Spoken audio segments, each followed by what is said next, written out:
Hello mes alchimistes du destin, je suis San, tarologue spécialisée dans le domaine professionnel et nous allons voir ensemble ce que nous réserve ce tarot.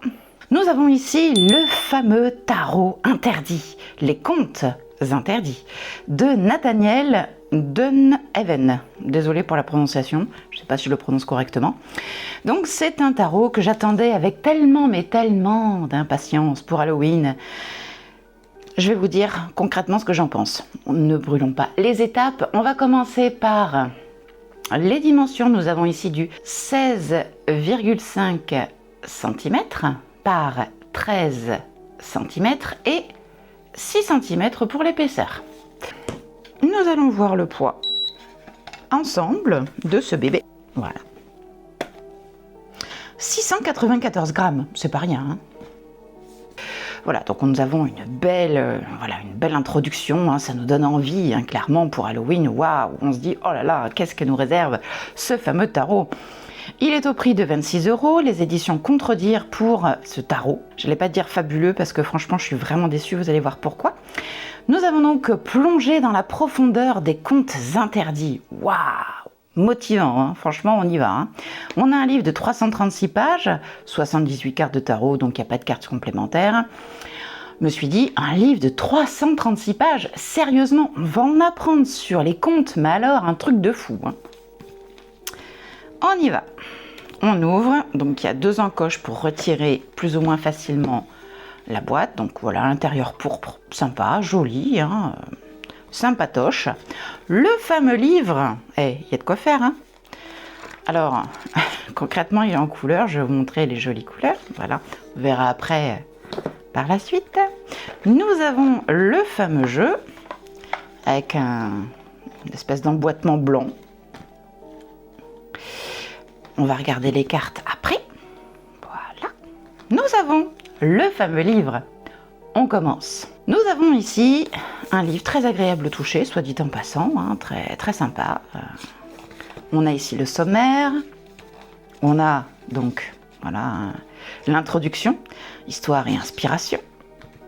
Comment utiliser ce tarot? Préparez votre espace, purifiez vos cartes, familiarisez-vous avec les cartes, tirez, interprétez, concrétisez. Voilà. Bon, classique, hein. Interprétation, alors méthode de tirage, on a un tirage à 3 cartes, ici un tirage à 7, la croix, classique, hein, on va dire, et le tirage de la semaine, bon, ça c'est si vous voulez faire du prédictif. Parfait. On attaque le bébé. Et là, déception. Illustration en couleur, formidable, plus grand, c'est génial.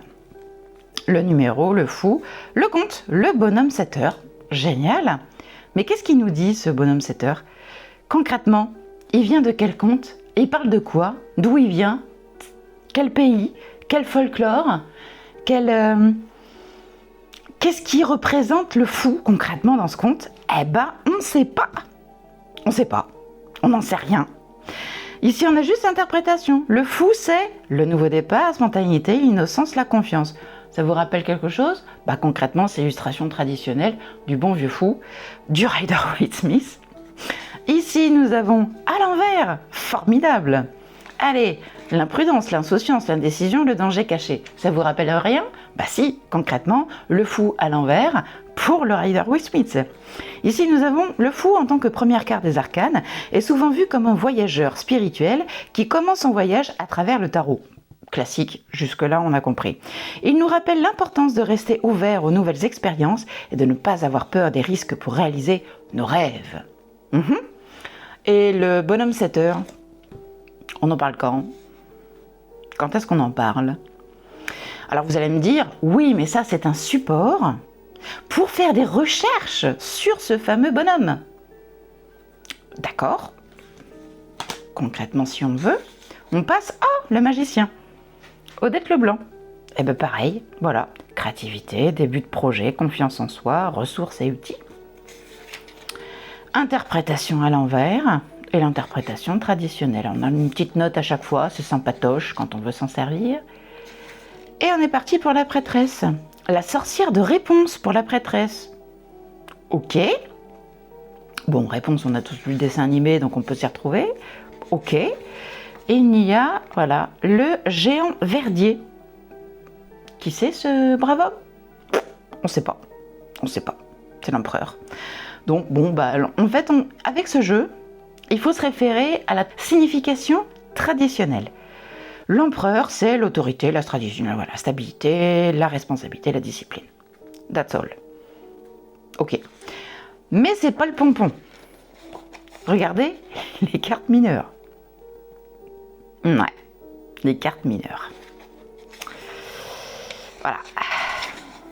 Les cartes mineures. Chouette, hein? C'est formidable. On va à la fin. Hop, on va jusqu'au bout. Et là, nous avons... Bah, c'est le roi, je pense. La reine. La reine. Le cavalier, il manque même une page? Non. Ah non, autant pour moi. Voilà. Aladdin. Les notes. Des notes. Et c'est fini. Voilà. Voilà pour le livre de 300 et quelques pages. Ça, formidable. On va passer donc... On va passer, je rigole parce que je rigole jaune, hein, clairement. Hein. Je l'attendais tellement ce jeu, mais alors qu'est-ce que je l'attendais? Vous ne pouvez pas vous imaginer. Bref, les dimensions 11 cm 7 et du 7 cm pour la largeur. Excusez-moi, je rigole beaucoup.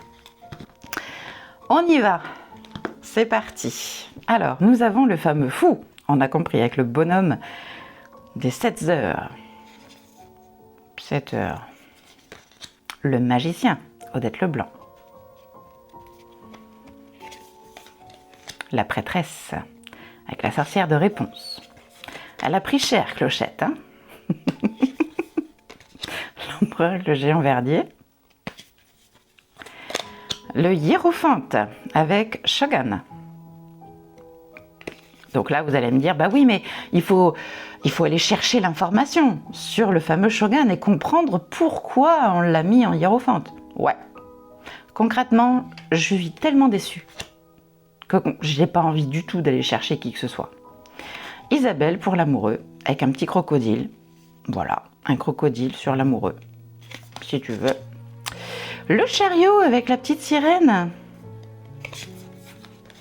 Un crocodile, encore une fois, pour la force. Tout, c'est super. L'ermite, avec Jim. Qui est Jim? On ne sait pas. Ali, pour la roue de fortune. Cendrillon, pour la justice. Je connais le conte et honnêtement, je vois pas. Je vois pas Cendrillon dans la justice. Après, n'hésitez pas à me dire en commentaire, hein, justement à ce sujet. Ce serait gentil, comme ça je pourrais y voir clair. Cendrillon en justice. Cendrillon en justice.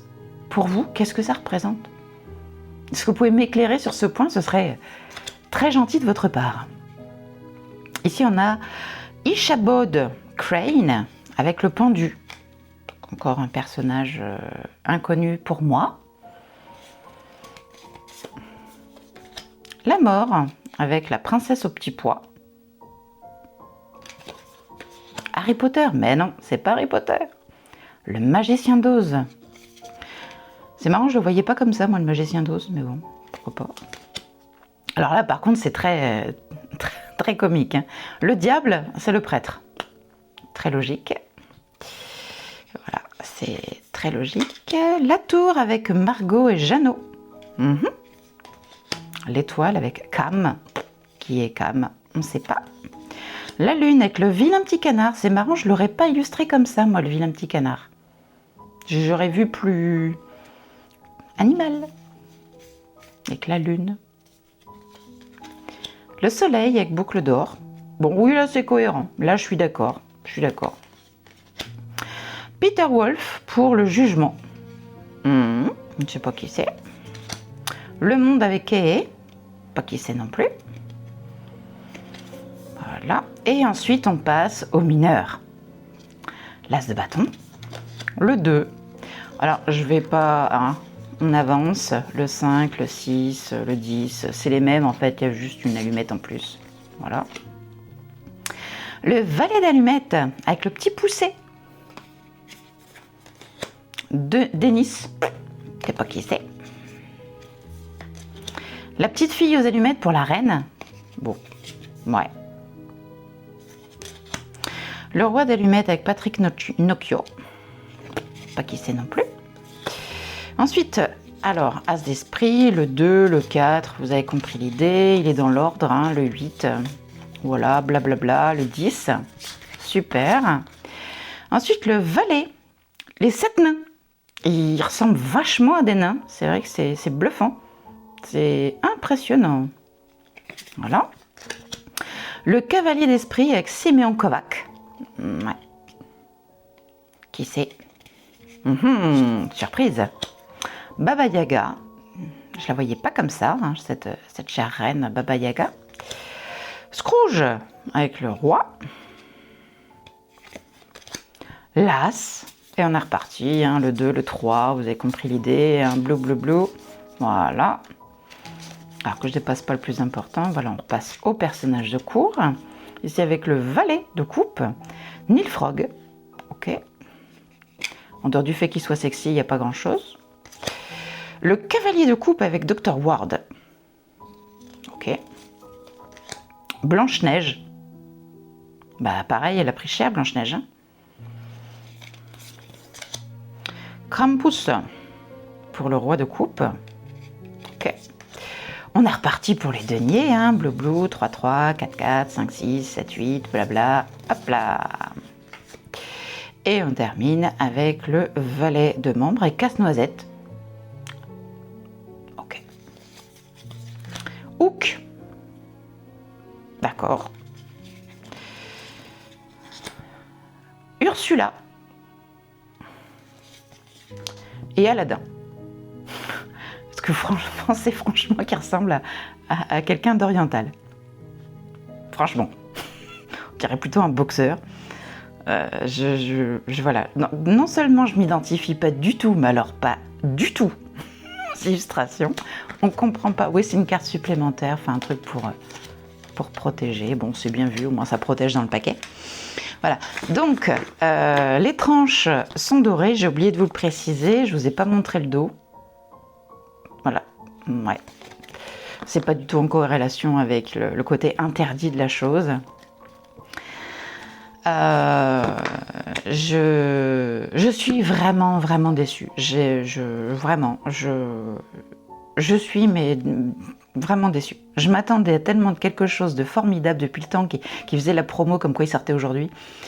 J'attendais ce tarot avec une impatience telle, je me voyais, mais alors, faire une review de fou avec des tirages, le côté ombre, le côté shadow work, vraiment, mais pousser quelque chose de fou, quoi.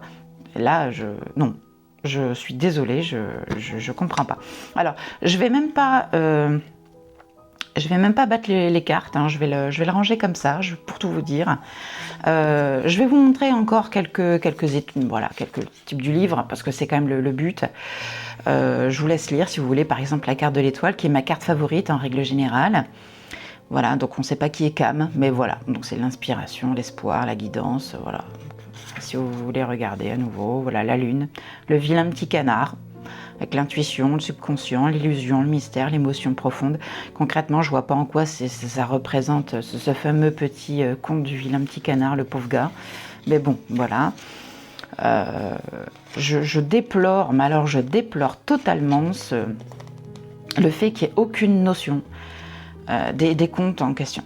De dire, voilà pourquoi ils ont décidé de mettre tel personnage pour... Par exemple, le petit poussé. Pourquoi le petit poussé, c'est sur le valet d'allumettes, le valet de bâton? Pourquoi ils n'ont pas noté ça? Je comprends pas pourquoi faire un livre de 300 et quelques pages, voilà, 330 pages, quoi, en gros. Pourquoi faire un livre de cette épaisseur-là pour noter 3 mots-clés, quoi? Je comprends pas. Là, ça me dépasse, mais ça me dépasse. Bon, on va pas attendre plus longtemps, vous l'aurez compris, c'est un tarot qui me déplaît fortement, mais alors... fortement. Ma note, concrètement, je vais lui mettre un 2 pour l'effort, un 2 sur 5. Et encore, je suis très gentille. Vu ma déception, j'aurais carrément mis 1. Mais bon, il y a quand même un effort, il y a du papier, il y a de la couleur, il y a des tranches, la qualité est bonne, soit dit en passant. Elles arrivent collées, c'est pas agréable. Le dos, je vois pas le rapport avec le tarot interdit. On s'imagine un truc de fou, quoi. Mais bon, honnêtement, enfin bon, après, c'est à vous de voir. Peut-être que vous allez trouver votre compte, peut-être que ça va vous plaire, peut-être que vous allez dire non, ah non, San, tu n'es pas gentille, tu as des a priori, ou moi j'ai adoré, ouais, formidable. Bah, écoutez, tant mieux. Dites-moi en commentaire hein, si c'est un tarot qui vous plaît, si c'est un tarot que vous comptez acheter. C'est voilà. Moi, ça m'intéresse de savoir ce que vous pensez concrètement de ce type de tarot. Et voilà, j'ai terminé. Je vous remercie d'avoir regardé cette vidéo. N'hésitez pas à liker, vous abonner, à laisser un petit commentaire sympa et je vous dis à bientôt pour une prochaine vidéo. Prenez soin de vous.